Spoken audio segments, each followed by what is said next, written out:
Welcome to a new video of Maestre di Musica, the series of videos dedicated to great women composers. A program created and edited by me, Nelly LiPuma. I am composer, conductor and pianist. If you want to listen to some of my works, there are many videos in this YouTube channel, or you can just visit my website www.nellylipuma.com. Today's video is dedicated to a great French composer, Germaine Tailleferre. The music that we have heard at the beginning is from her Concertino for Harp and Orchestra, written in 1927. There is also a version for harp and piano, and I invite you to listen to both of them because it's a magistrally written piece of music.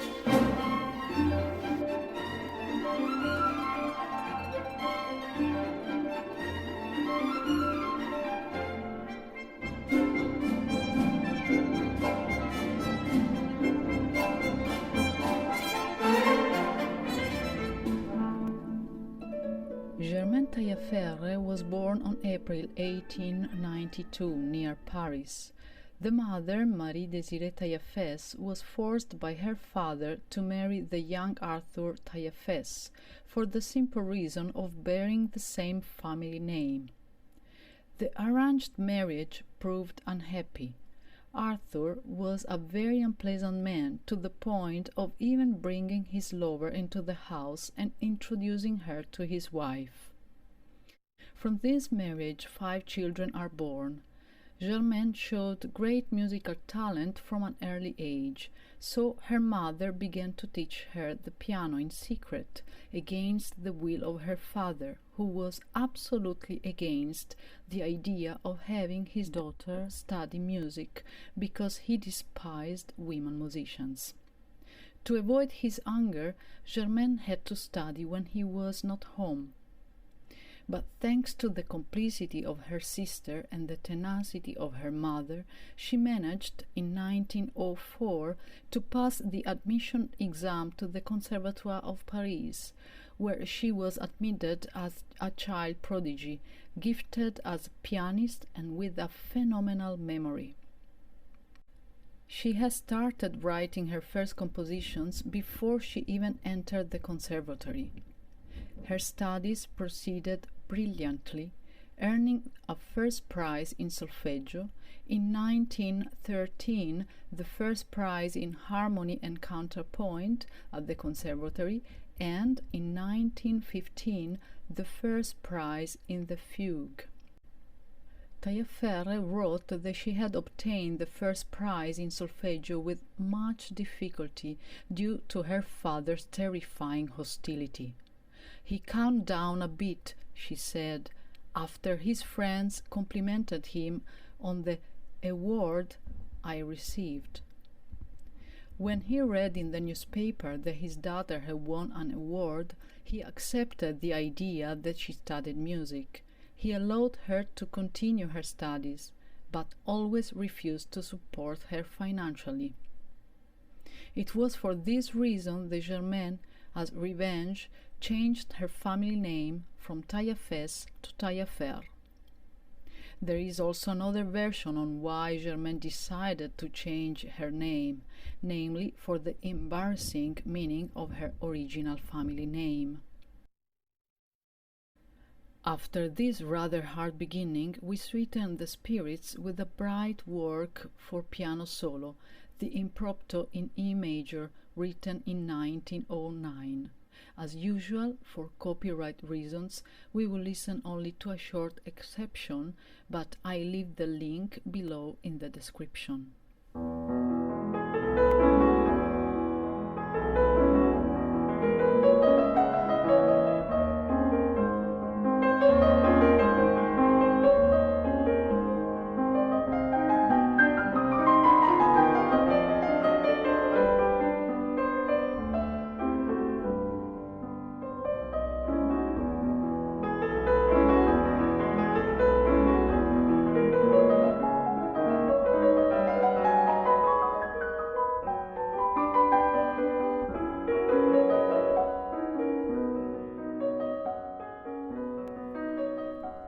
She begins to frequent the artistic environment of Montmartre and Montparnasse, the ateliers of Pablo Picasso and Amedeo Modigliani.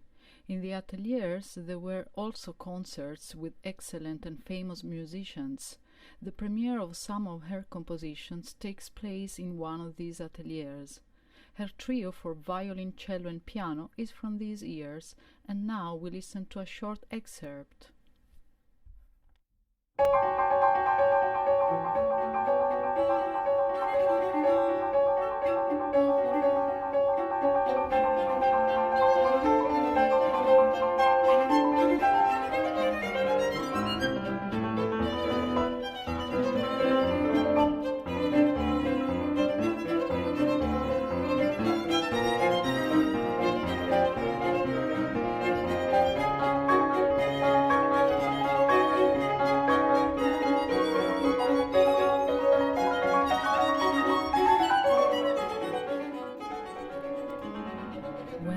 Satie listened to her piece for two pianos, was deeply impressed, and called her my musical daughter.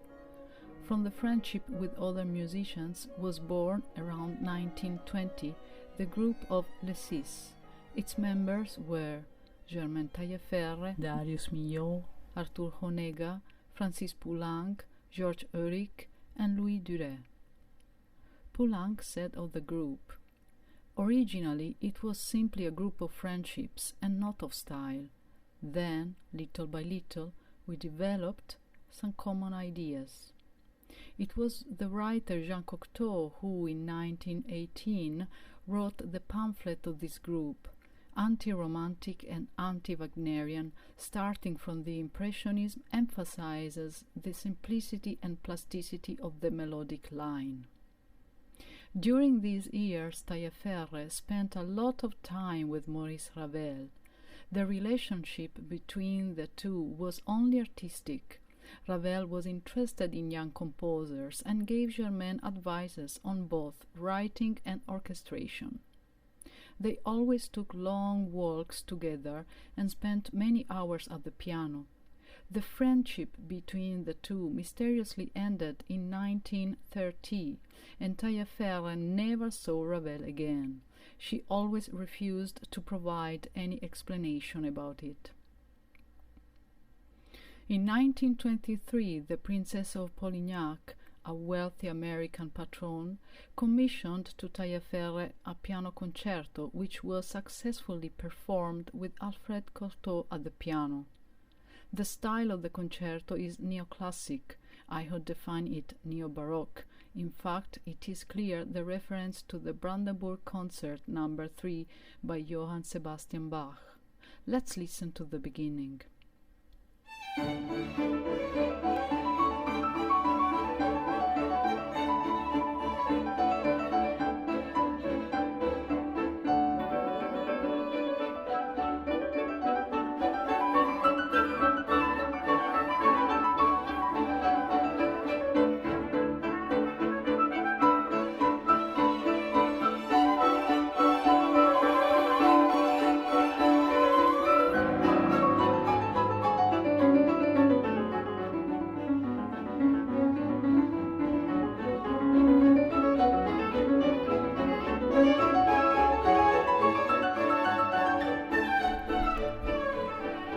In 1925, Germaine met the American caricaturist Ralph Barton, who was an established, successful man in love with France and all that was French, and who immediately, the same day he met her, proposed to marry him.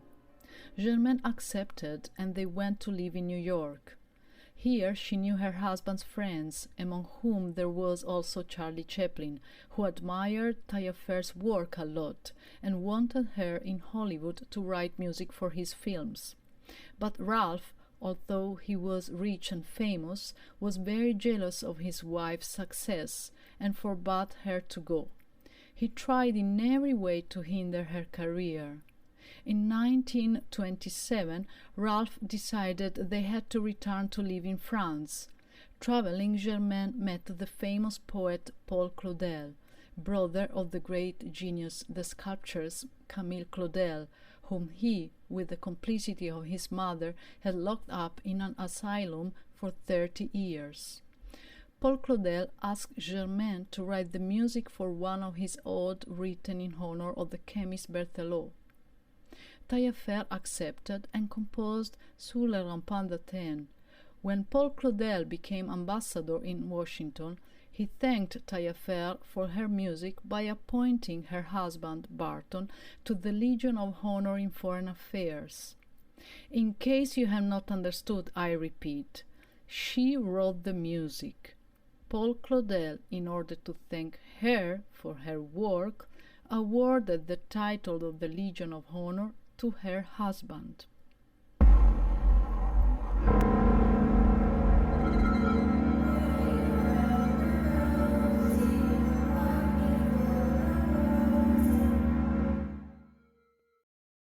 In this period, Tailleferre completed the ballet La Nouvelle Cité for the Russian ballets of 1929.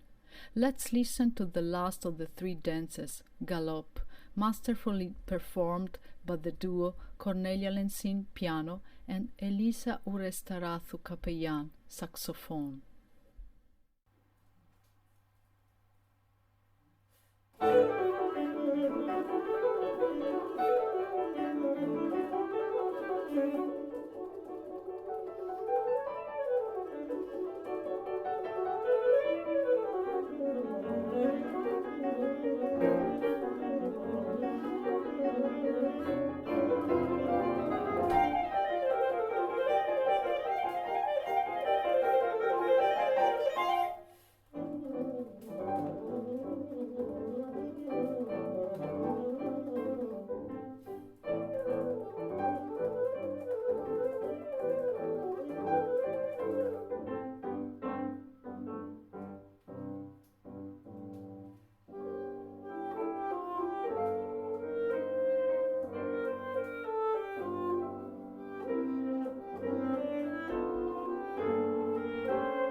I thank these two wonderful musicians for allowing me to include their performance in this video.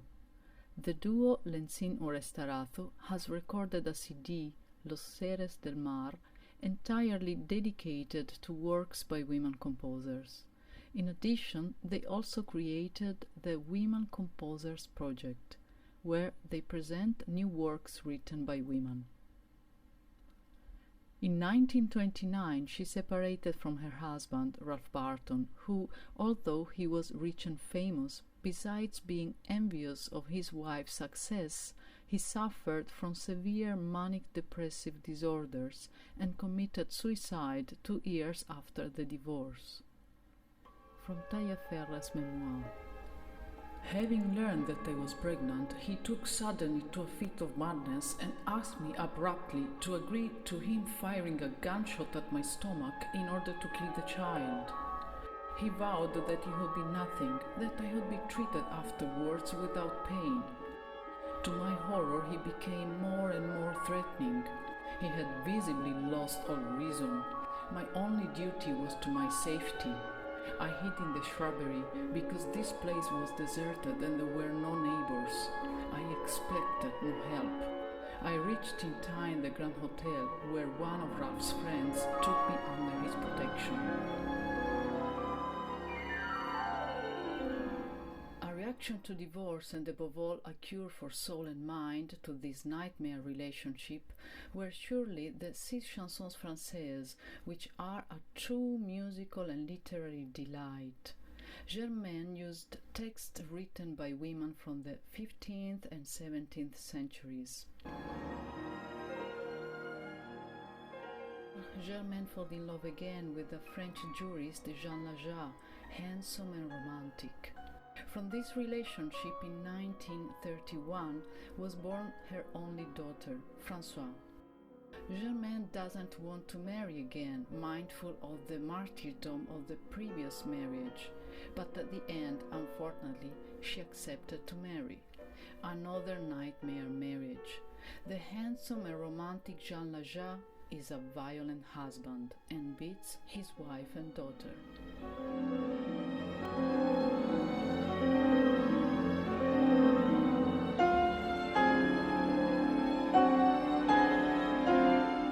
Worked in tears, in the midst of scenes of incredible violence. He threw ink on my manuscripts.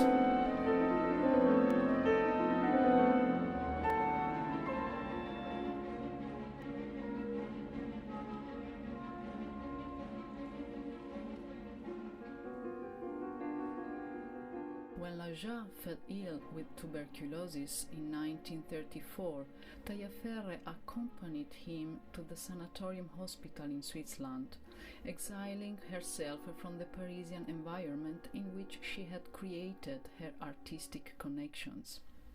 She continues to compose the Suite for Chamber Orchestra and other chamber works. The German occupation forces her to flee to the United States with her sister and daughter. She spent the war years in Philadelphia, where she almost completely stopped composing. She returned to France in 1946, went to live in Grasse, the capital of perfumes in Provence. Germaine will once again find the strength to leave an abusive husband and divorce in 1955. Radio France commissions to Tailleferre 4 comic operas that she writes inspired by 4 great lyric composers: Rameau, Rossini, Charpentier, and Offenbach. Let's listen to a short excerpt from the comic opera The Girl from the Opera.